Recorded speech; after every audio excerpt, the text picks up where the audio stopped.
Welcome to Ninon Speaks. I'm your host, Ninon de Rosa, and my co-host is AJ Dean. Sit back and enjoy the show.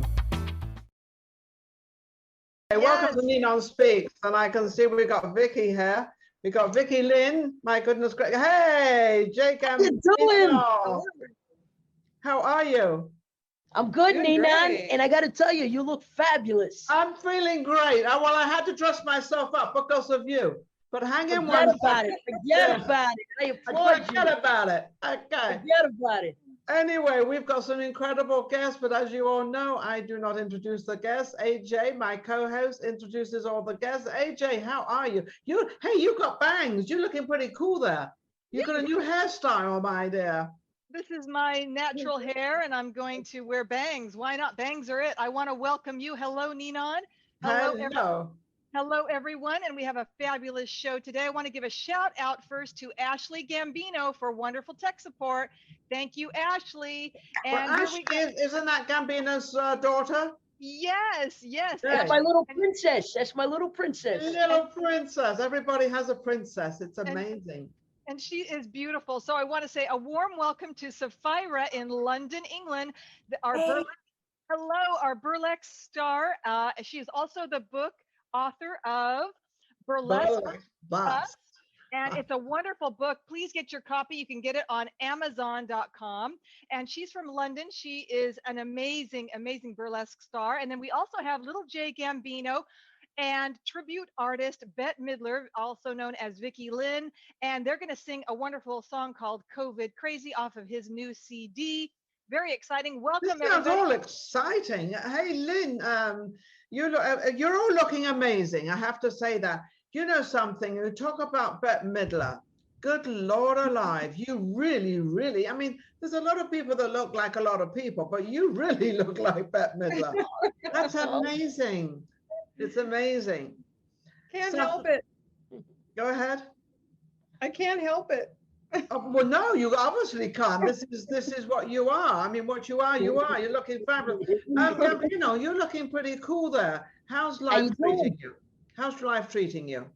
Life's treating me okay, but lately with this lockdown, it's all about COVID crazy. I'm feeling crazy and I'm feeling blue. COVID crazy. Under this lockdown with nothing to do. Don't get to socialize. All we do is sanitize. Every day we wear a mask. Not even sure how long this will last. No, COVID crazy. I love it. I'm feeling crazy and I'm feeling blue. COVID crazy. Under this lockdown with nothing to do. We just want to live today, socialize, go out and play. Immunize, take my advice. Otherwise, you'll pay the price. COVID crazy. We're all crazy, but I do understand that President Biden, I often wonder if we have a president or not, because he says he can't say certain things because they're going to get onto him. And I'm looking at it and thinking, what do you mean they're going to get onto you? You're the president. Whatever you say goes. It doesn't matter. No one can tell you what to do, right? That's right. And he said, oh, I'll get into trouble if I say this and say that. And I'm thinking, huh? That doesn't sound right. But he has said we can take our masks off outside. Yes. If everybody else has got the COVID and this, I mean, you've got to go through this checklist first to make sure you can take your mask off. Now let's go over to Sapphira. How are you looking? Absolutely beautiful. You're looking lovely. Is that a photograph of you next door to you? It is a photograph of me next door to me. Just to have a backdrop. I like branding, and it's the image I use on the cover of my book, so people know it's the one and the same person. Absolutely wonderful. And how's good old London with this COVID thing? Because I think you had it a little worse than we did here in America, though America's vast. How's it doing? Well, it's been a very interesting year. I missed the life that I had but I've enjoyed the new life I have because it made me be resourceful and meet people like you. And I've just finished World Burlesque Day where 55 people were here on my screen 55 countries were here on my screen connecting for the love of burlesque. So there's been some positives, but obviously there's been a lot of tragedy alongside it. So I don't diminish that. Yeah, there's been tragedy, but then also, let's look at the positive, which is what you just said. And let's look at sort of what we've done. Now, all of us have suddenly done things we never had time to do before because we weren't home. So this has kind of been an incredible, for me, an awakening. And I hate to say it, but this pandemic has not affected me because I haven't really done anything different. I kept my shows going.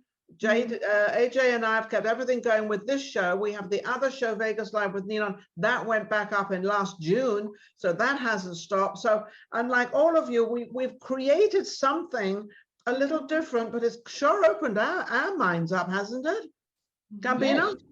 Yes. So I came out of my cave. I got to tell you, Ninon, only for you, my friend, did I finally agree to do a Zoom interview. Really? I got invited to several, and I wouldn't do it. I was shy about it. I was kind of weirded out by talking to a screen rather than a live person. And I said, for Ninon, I will do this. Because Ninon, you're just a beautiful person, a wonderful friend, and I just couldn't wait to see you again. Oh, isn't that? Even if we have to see each other like this, it's okay. It's okay. And then you brought Bette Midler along. She's amazing. Vicki Lynn, she's absolutely amazing.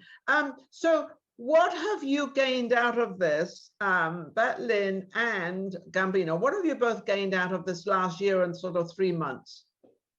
Go ahead. I'll let you tell. We've been working together. We've been doing a number of things. One is working on the weddings. We've got wedding packages, a brochure, which we put together, and we are putting some packages together. And we would like to eventually go down on the strip and maybe do some weddings in the chapels. Sure. I thought that'd be fun. We're not able to do that yet, but we're working on getting it up and running. I think you could start. I don't know if it's May 1st or June 1st, but I know that they're opening up a tremendous amount of places. But I happened to be in the Westgate the other day. Oh, beautiful. Last week, I was at the Westgate checking something out.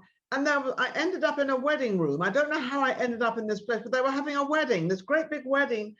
They have a chapel there at the Westgate where you walk in. I don't know, it's anyway, somewhere there. But the weddings are being performed, so maybe you could start already. Don't wait for everybody to say something. Just go out there and maybe call the Westgate, do a wedding. And I think in May they said that we only have to be 3 feet apart. I think we don't have to be 6 feet anymore. So 3 feet apart is a whole lot better. But do we want to be any less than 3 feet apart from talking to someone anyway? I want to reach out and I want to hug you. I'm Italian. Hug, kiss. Big hugs and kiss. Well, I still hug. I still kiss. And if I get a response back, okay. I want to contribute a little bit. I want to say what a wonderful thing Sapphira has done. She has reached out to many people all over the world. And I just want to show her book one more time, Burlesque or Bust. And in this book, she actually meets Sir Richard Branson. Now there's a photo in the back, and I'm going to show it on screen right now. And she also has one as well that she might be able to show. Do you have it there, Sapphira? Yeah, this is me, my golden headline meeting the incredible Virgin. Oh, Sophia, also, I called you Sophia. Sophia, you look beautiful there, but your dress is awfully short. I mean, I'm not even wearing a dress. I'm wearing a corset and hot pants. Oh, hot pants, fabulous. But you look fabulous there. Absolutely fine. What was that like meeting Sir Richard? Well, it's interesting because we're talking about how we've been coping in this situation with the pandemic, and meeting Sir Richard Branson made me think back to the other pandemic, because according to the Health Metrics Institute, about 13% of the global population will suffer from some sort of mental health disorder. That's 970 million people. And I was trembling at the thought of in this opportunity to meet Richard. It was arranged by Virgin, but I knew I had to do it because I had dedicated 4 years of my Valentine's days asking him to be my Valentine in a unique way to get his attention and support and shine a light on burlesque, which I believe, particularly in the pandemic, has helped people and continues even when we're out of lockdown to get out of that funk and get into a creative mindset. And suddenly the world just gets a bit more brighter. And that is what it was like for me. So it was incredibly nerve-wracking. I was totally starstruck, and I fought for nearly 4 years on a regular Valentine's Day, thinking of crazier and crazier ways to get his attention. And that's how I managed to meet him and get support from Virgin. But it was definitely worth the 4 years of the transition of making yourself, you know, and standing next to him and having those photographs taken. And I understand he's a very humble man. I understand he's very sweet and very humble. You know, I have to say something. Sometimes it's not the person that you can't get to, it's the people in between stopping anybody getting to him. So sometimes a lot of people get branded, oh, he doesn't want to see me, or she doesn't want to see me. That is not so. It's the people in between that stop all these things. I know that through politics. You can never get to anybody because oh, you can't see him, or you can't see her, you can't, and they want to see everybody. So don't think it was him. No. It wasn't. It was the people in between, but it was worth it, wasn't it? Oh, no, I heard back from him straight away in the first year. We just weren't in the same country. So the Valentine's Day petition went online in 2013. It just took 4 years to actually be in the same place at the same time. And so it was really wonderful. I think I did a lot. And the other thing I've been doing in the lockdown is really thinking about how to bring this message of burlesque to the world, right? Because I believe we are actually witnessing something that is a subtle way to shift trauma, that is a fun way, that isn't like signing up for some arduous, you know, shrink session. No, it's not that at all. No. It's so playful, but it helps people to start to address some much deeper seated issues about body confidence and eating disorders. And even girls in my current mentoring group who've lost husbands to suicide have pushed through the grief through the play and creativity of costume. So this is what I've been doing. I've been thinking, how can I get my message out there more widely? Richard Branson was one part of that idea. Yeah.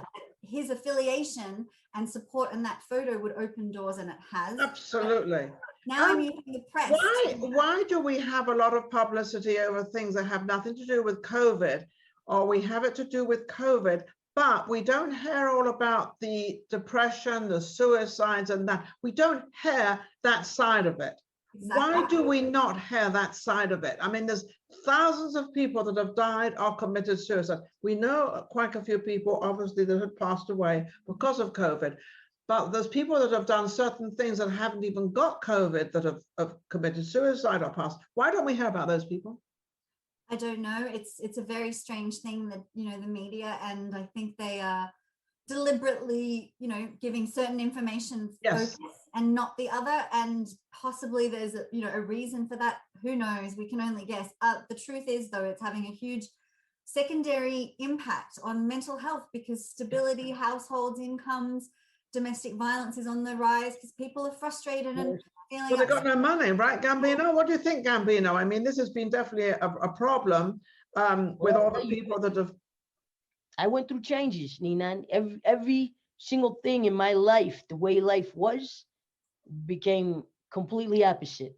My home, me and my wife stopped living where we were living. My car got stolen. My income went down because there was no shows to perform. And so I agree with you 100%. Depression kicked in on a lot of people.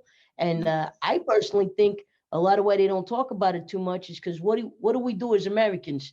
The minute we get ill and don't feel well, we go to a doctor and they give you a Band-Aid. They don't fix it. They just Band-Aid you with medication. And a lot of these medications create those suicidal thoughts. And so, I was going to say you're right, because there's a lot of drugs and drugs in pills now. It's not only the marijuana, all this crazy stuff that's out there, but now it's even pills that you can order or the doctor prescribes to you. Start taking them, you get addicted, and they want other things, and then they give you other things. That's why I love Sapphira's creativeness towards burlesque, and that whole. It's more of a holistic kind of creative artist solution. And Sapphira, could you sing a few tunes of the song that you put together? She's also a singer and a musician. Can you sing us what you sung to Richard Branson? It's such a catchy little tune. It was so cute. I want everyone to hear it. I will, because I'm loving the Bette Midler interpretation of taking a song and putting your own lyrics on it, which is called a derivative work. So when I wanted to meet Richard Branson, I was singing in all my shows, and you'll appreciate this, guys, quite a Las Vegas tactic. My heart belongs to Daddy, but I would change the last line to be like, my heart belongs to Ninon, or once I got Hyman, the guy was called Hyman, and I was choking with laughter. Oh, My heart yes. belongs to Hyman. Anyway, the point is, I changed it to Branson. So it went like this, and I put it on YouTube. The reason I met him was through Australia's biggest publicist picking up my request on LinkedIn, and she knew all the right people. But the song that got her attention, that got me in front of him initially was, are you ready? Ready. He flies the planes up in the sky. He's British, he's dashing, he's handsome. His toothy smile makes life worthwhile. My heart belongs to Branson. I love it. Oh my goodness, my goodness. That was creative. That was good. That's definitely creative.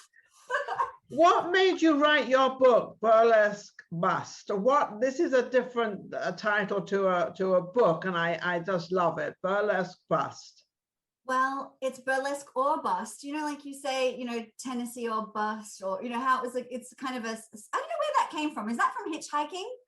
Where people Lovely. put their thumb out and they say something or bust? It came from that, like, kind of. Give me a bust. But the point is, the reason I wrote it is that my life has been topsy-turvy, you know, and I laugh about it now, but I was excommunicated at 21 from a very strict Brethren church that stopped me from dancing, told me KISS, the band, stood for Kids in Satan's Service, and brainwashed me to feel very frightened of the world, but above all, stripped me of any way to be sensual and be a dancer and a musician. I mean, I could play classical piano, but that was it. We couldn't listen to the radio. They were very, very minimalist and wow.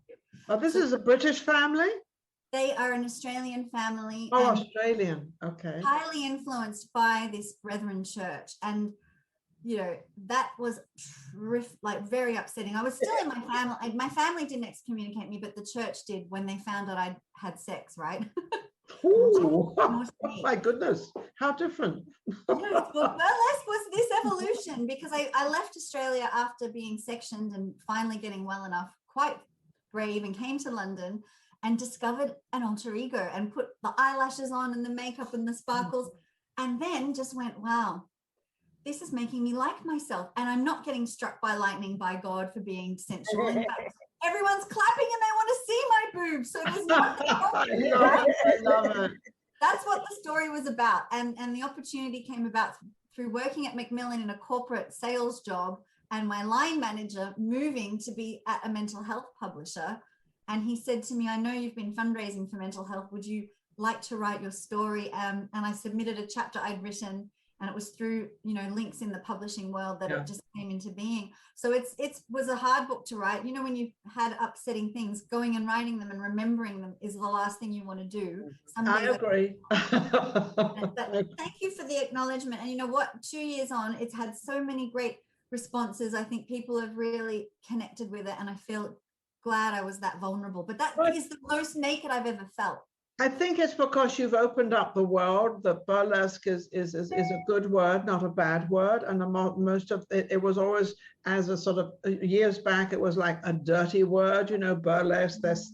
You look at life in this day and age, and burlesque was quite innocent compared to what's going on right now. I mean, it's just amazing. I want to slip over to Bette Midler here. Bette Midler, how long and when did you start to be Bette Midler? Oh my gosh. Well, people started telling me that I look like her back in 78, but I kind of brushed it aside and didn't think much of it.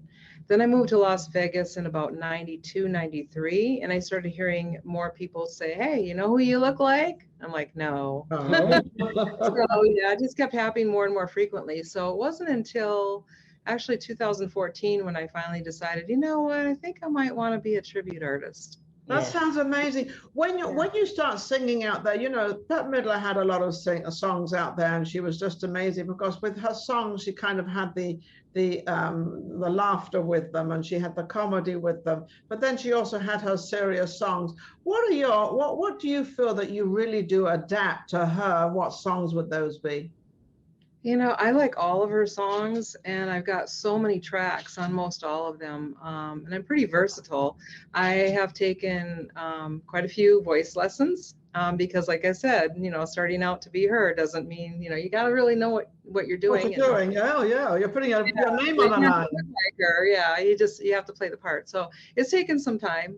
You know, it's always a growing process. I mean, it's still a growing process. So it always is. I don't think any performer, whether it's burlesque, whether it's comedy, you still have to practice. You still have to do this every single. It's like a job. Most people don't think of it as a job. What I do, I'm forever learning. I'm forever getting knowledge in my head because I don't know what someone's going to suddenly ask me. And, you know, they do ask me and I've got to have, or I've got to know what they're talking about. And it's like you, when you go out into the public, Vicki, do people, I mean, I recognize you immediately as Bette Midler, okay, because you've really, really, really got the look. What happens when you go out in public? Do they think you sometimes are Bette Midler? Well, mostly when I'm with Jay will say, you know, hey, check this out, you know, and when I go out with you, you put me on display. I do. And then I have to try to turn it around and tell them, hey, you know what? I'm not her. I'm a tribute artist. Yeah. So yeah, we were out doing karaoke one night. We were doing karaoke, and as we were leaving, the buzz was in the room. They're like, "Oh my God, is Bette Midler here with Jay Gambino?" And yes, she is. I'm a comedian, you know. So someone said, "Hey, Gambino, is that the divine Miss M?" I go, "Oh, she's divine, all right. She's divine." And all I said was, "She's divine. Forget about it." We went out to the car. They chased us out to the car. She had like a panic attack. There was about 15 people rocking the car. They wanted pictures of her. They wanted autographs. They were just screaming. And she's like, "Jay, you got to get them off the car. You got to tell them, you know." We gotta go. Yeah, I had to get out there and, you know, just kind of be a bodyguard for a minute, get the people off the car. But I thought it was hilarious. I'm a comedian. She got a little rattled. She's like, "You got to tell them the truth now." Because they started, you know, doing the tears. They started telling her how they've loved her all their life, you know. And then, but I was like, "Hey, we could make some money doing this." So what she wants me to do is, since I'm so short, you know, as a short Italian, she wants me to dress like Danny DeVito, and then she'll be Bette Midler. You'd be a great Danny DeVito. Yeah, Danny DeVito, yes. Yeah, and if you remember that comedy movie, you know, he's popping the cork in the wine and he's pretending to cry because his wife got, you know, kidnapped, but it's all a joke, you know. And yeah, we're gonna do it. We're gonna go out there and you're gonna do that. Yeah, she's gonna be ruthless people Bette. Yeah. So Gambino, what are you doing right now? What have you both got planned apart from doing this duet and getting this thing together? What I've been doing is what I always do, which is, you know, I flip the script. So whatever's bugging me in life, I just make a comical parody. So me being a social butterfly that I am, suddenly not being able to touch people and kiss people and hang out, I was going a little COVID crazy. So I started writing. So I wrote 10 different parodies, and our CD's coming out. It's called COVID Crazy. And we've been in the studio every Sunday. Shout out to Mindshift Productions. We have a wonderful studio engineer, DJ Chris. This is what the CD looks like on the front. I don't know if you see it. Oh my goodness, that's fabulous. It says Gambino COVID Crazy. Now the back of the CD has a fabulous picture of her as Bette Midler. And all I did is what I do best, which is make parodies. And I do have one that I wrote for COVID-19. Elton John as Rocket Man. So I turned Rocket Man into internet. And it goes like this. Well, I think it's gonna be a long, long time before I ever do leave this house. I'm not the guy that I used to be. Oh no, oh no. My hand is on the mouse. Internet, clicking in and out of everything. Internet, going through this lonely COVID-19. And I think it's gonna be a long, long time before I ever do leave this house. I'm not the guy that I used to be. Oh no, oh no. My hand is on the mouse. I love it. You know, it's amazing how when I talk to all of you with the burlesque, with you, with Bette Midler, and all of you, the inspiration that you have given to a different part of life that we've all entered into. And even AJ and myself, I said I would never do a Zoom show. Why would I? I like my live show. But here I am. And we started this Zoom way back, and thanks for AJ. Way back, we started this, right, AJ? What was it, June? It was way back. Little did I know that this would come so popular. I did not do it for that reason. I did it out of sort of, well, number one, I did it out of AJ, because AJ really wants to do something. She'd been following me for, I don't know, 2 or 3 years, and I kept saying this AJ name coming up all the time. And I thought, who on earth is this woman? I got to find out who she is. And so I sort of caught her and I got involved with her. And then I said, well, would you like to do a show? And she said, well, yes. And now look at her. She's now all dressed up and she's got the makeup on. She's got bangs. She's got ear things on, and she does everything. You have no idea what this woman was and what she is now. No idea. But she still is the same, AJ. She's still the same person. Ninon, it's all thanks to you, Ninon. You are the foundation. You're my mentor. And we all need great mentors. And it's all because of you. So my credit, you're the best mentor that I could have gotten. And I want to thank you so much from the bottom of my heart. You know, you are amazing and you help so many people. And that's why I knew connecting you with Sapphira and little Jay Gambino and tribute artist Vicki Lynn for Bette Midler, that everyone's heart is the same. The same way. Yeah, yep. Same place. Sapphira. May I give a little shout out? May I give a shout out? You can give a shout out to anybody you want. You can have a whole list if you like. I don't mind. I had three shouts. First, Ninon, you know I love you. You're an awesome person. From the first time I met you at the Pepper Mill, we just clicked. I became your little jockey. You know, I'm her horse jockey. That's our joke. And nobody could have got me to partake in a Zoom meeting except for you with your Zoom show, Ninon, because I already know you feel comfortable. Yes. And AJ, you're tenacious, because just like you, Ninon, I kept seeing AJ Dean, AJ Dean, AJ Dean, and she was firing away. We want you on the show. We want you on the show. And then finally she says, AJ Dean with Ninon Speaks. I said, wait a minute. I know Ninon. I know this person. I go back and I told AJ, I said, AJ, you are awesome, because nobody could get me. And people come at me all the time online, right? And I'm always like, who's this person? Who's that person? And the little bubble pops up, you know, Messenger. And I kick the little bubble around like a soccer ball. You know, I'm like, out of here. I'm doing other things, you know. But AJ was so tenacious. I called her up. She mentioned you, Ninon. I said I'm there. But I have to get a shout to my 13-year-old daughter, Ashley. Yes. She is so smart and computer savvy that if she didn't agree to be here with us, she was our tech person for me and Bette today. Me and Vicki, we looked at the computer and we're like, look, back in our day, the only thing online was our laundry, okay? When you said go online, I said, what do you want? Your sneakers, your jeans, your shirts? But, you know, I say online with my daughter, Ashley's got it. So between AJ being so tenacious, with my daughter having the computer skills, here me and Vicki are, and I thank you guys, and my heart goes out, my love goes out to you, Ninon, AJ, Ashley, I love you, and Mom, and my wife, you're home, but you missed it. Your wife, Gambino, your wife is the best.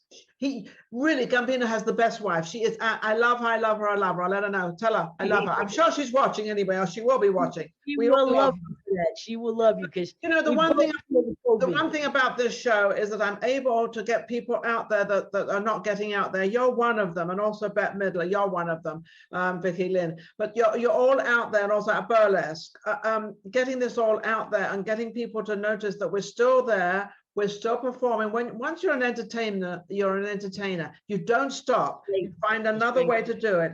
Isn't that right? Going back to my my burlesque young lady in London. Hey, what time is it in London? It's 8:30. 8:30. Oh, well, that's cool. That's cool. You're getting yourself all ready to go out for sort of a nice little evening, right, after this? I won't be able to sleep after talking to you, Ninon. So what have you got coming up? Have you got anything coming up?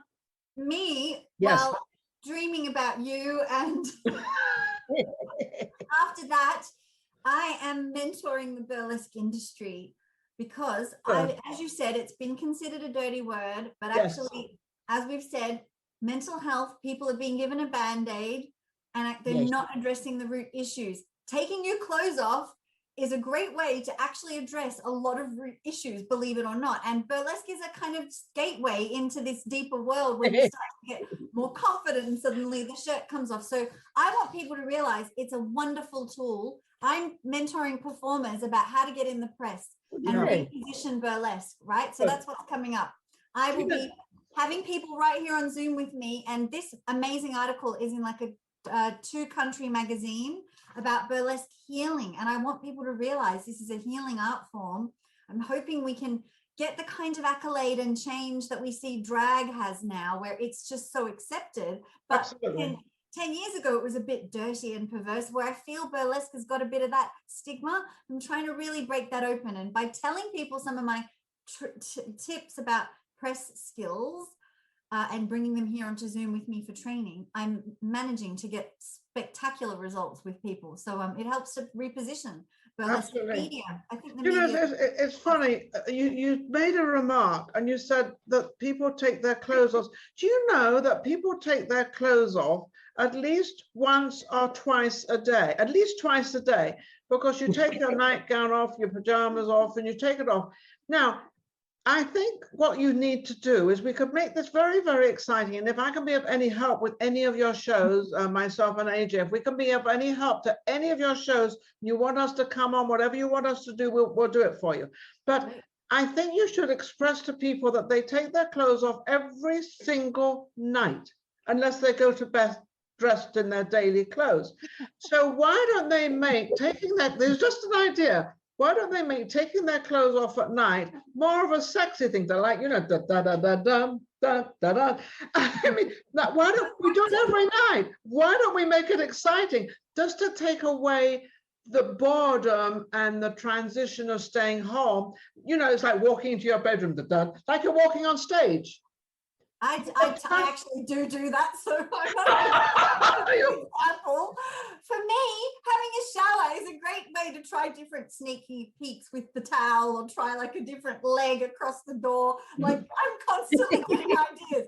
But I agree with you. That's why I'm teaching, because I'm like, I think that would be brilliant, because when you think about it, do we take our clothes off at least twice a day? We take our clothes off and put other clothes on in the morning. I think we mostly do that. And then we take them off at night and put something else on. But in between, we're naked. Why don't we make that beautiful?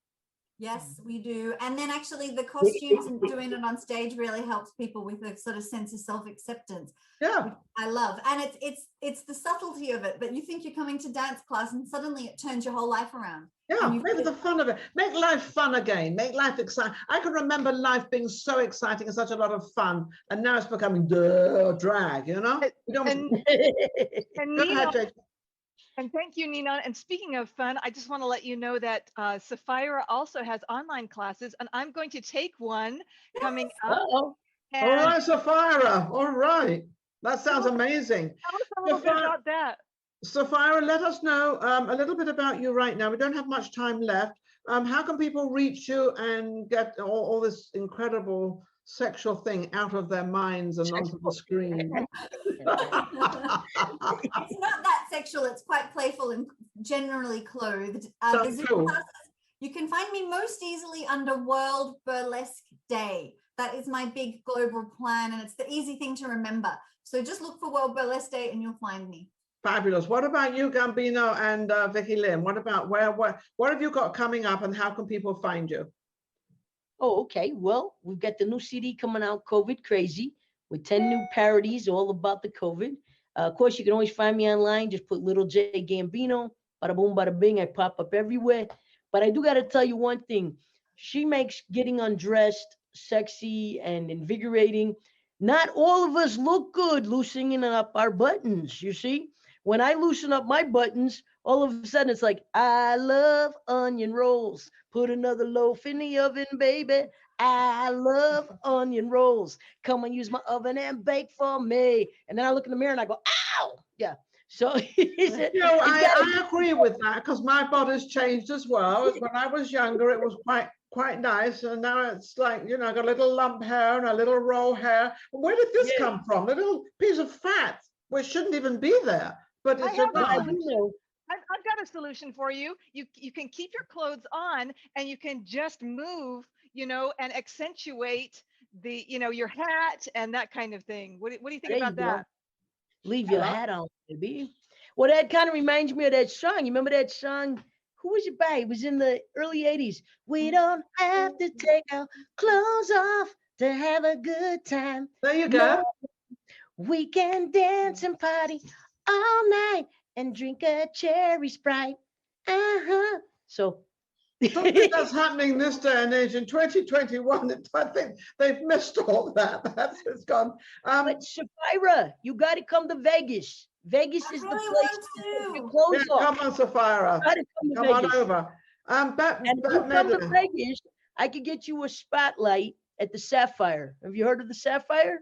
That would be so cool. That's almost like my name. No, I haven't, but that would be amazing. Sapphire is the largest gentleman's club in Las Vegas, and it's owned by some really good people. They have comedy night there.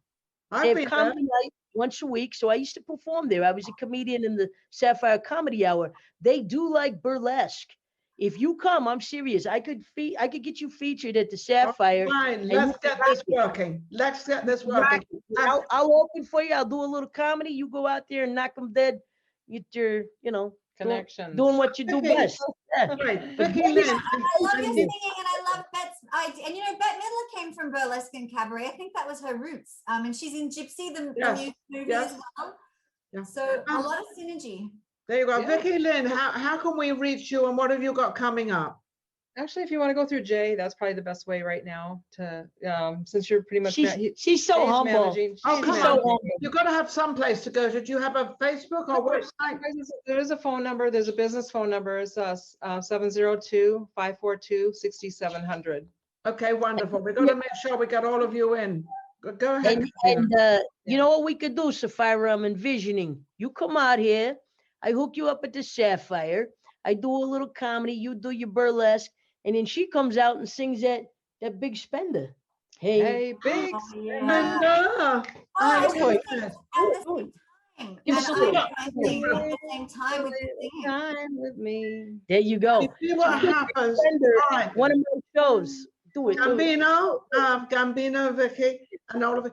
You see what happens when you get something together, and this is what Ninon Speaks is all about. It's nothing to do with Right. me, it's nothing to do with AJ, it's to do with you, the three of you, getting yourselves together. Now all of a sudden you've got something going that all you have to do, is phone this club, Yeah. and get it booked up, and you come over, and everybody is happy and everybody is doing something. And this is what Ninon Speaks does. And I just want to give a shout out to all three of you, and of course, AJ, for coming on this show, making it worthwhile, and for helping our entertainers. Absolutely amazing.